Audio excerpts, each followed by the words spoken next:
middle of the open ocean, a massive American cargo ship was advancing toward its destination. Every person on board thought this voyage would be as routine as all the others, but they had no idea that thousands of miles away, a group of men was heading straight for them. They didn't have a massive warship, they didn't have advanced technology, just some rusty guns, a small skype, and a multi-million-dollar dream. In just a few hours, this game, deadly unfolding in the middle of the sea, would turn into one of the most infamous hostage crises in the world history. And right at the center of this story would be one man, that is Captain Richard Phillips. Richard Phillips is a highly practical and experienced merchant marine captain. He lives by one simple rule: it is better to be prepared beforehand than to panic after a crisis hits. The ocean has always tested humanity, but in 2009, the waters near the east coast of Africa, the Horn of Africa, had become one of the most dangerous territory on earth. Here the real danger was not the crashing waves, but the men who rowed in tiny boats to shallow and cargo ship hold.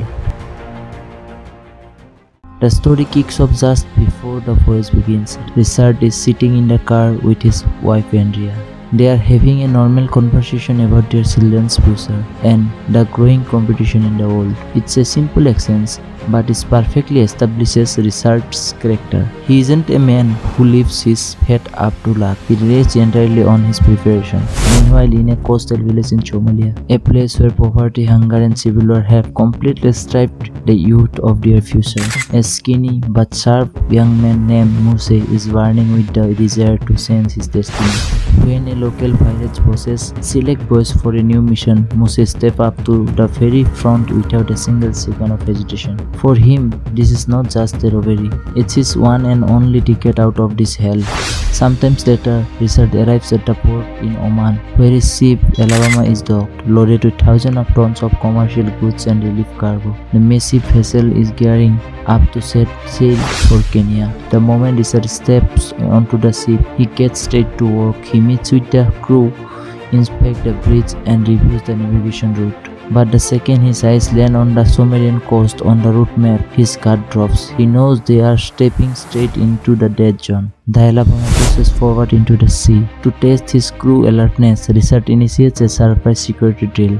The alarms is ring, but the crew reaction is sluggish. Some are confused while others are taking it entirely too lightly. Richard remains calm on the outside, but deep down, he realizes that if a real attack happens, this negligence will cost them dearly. And soon enough, that moment arrives. Standing on the bridge, Richard's eyes lock onto the radar screen. Far out in the ocean, two small signals are blinking. Looking through his binoculars, the color completely drains from the Richard face. Fishermen boats don't come this fast and it's straight at us. These are pirates. An emergency alert is immediately declared across the ship. The engines are pushed to full power. The Alabama picks up its maximum speed, tearing through the waves. Richard immediately contacts the Marine Security Force for help, but they don't take the captain's word seriously, assuming the approaching blips are just local fishermen.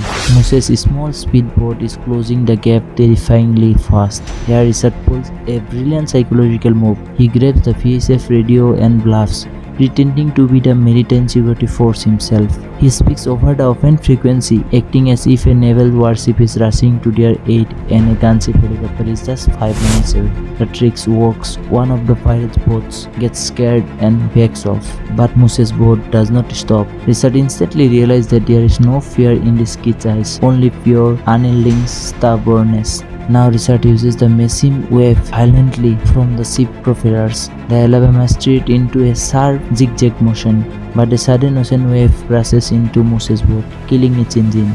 Richard wins the first round. The Alabama pulls away. The crew breathes a massive sigh of relief. But peering through the binoculars, Richard and Muse lock eyes from a distance. Muse's eyes hold a ceiling from his. "We will be back."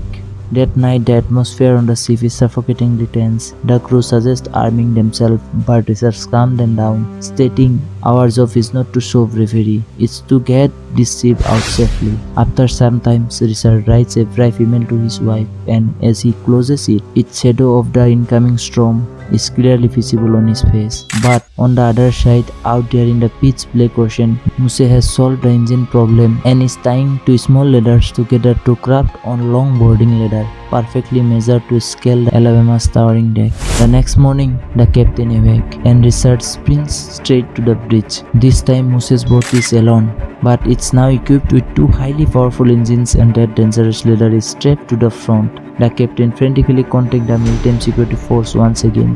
On the other end, Moses screams over the radio, "We are Somali Coast Guard. This is a routine checkup. Stop the ship." But the captain refuses to listen, pushing the ship forward at full speed. The Somali pirates open fire on the vessel. Richard refuses to go down. He orders the fire hoses, high-pressure water cannons, to be turned on. Thousands of gallons of pressurized water blast from all sides of the ship, trying to beat the pirates back. The sheer force of the water makes the boat violently wobble, but then luck betrays them.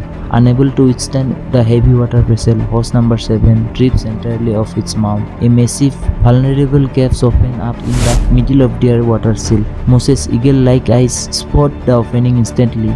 Shipmate Chain Murphy sprints out onto the open deck to fix the hose. Richard screams for him to stop, but it's too late. The pirate unleashes a hail of AK-47 gunfire. Bullets spark violently off the ship's iron hull.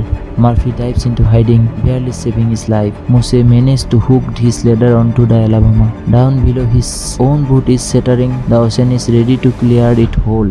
The pirates now have absolutely no way to retreat. There is only one way to go, and that is up. Richard finally gives his crew their final and most crucial order. Lock down the control room, everyone go down and hide in the engine room. But remember, you don't fight them, just stay alive, stay quiet and stay together. Offering a final silver of hope, the captain softly adds, "Everything will be alright." Second later, the heavy glass of door shatter. 3 Somali pirates breach the bridge armed with AK-47s. The crew member immediately drop to their knees. Captain Richard Phillips just stand there perfectly calm. For the first time, Moses and Richard are face to face. On one side stands years of strict discipline and experience. On the other, raw hunger and a madness willing to risk absolutely everything. Moses lowers his gun, a cold, thin smile floating across his face. He steps forward and says, "Relax, Captain, relax. We are no Al-Qaeda. We are Somali pirates. We just want money. Just business." And in that exact moment, Richard realized that the real nightmare has only just begun. The bridge was officially captured. The barrel of an AK-47 was pointed at Captain Phillips' chest. Moses had called it just business, but Phillips knew that in the surfing water of Somalia, the price of business was paid in blood. This was no longer just a hijacking.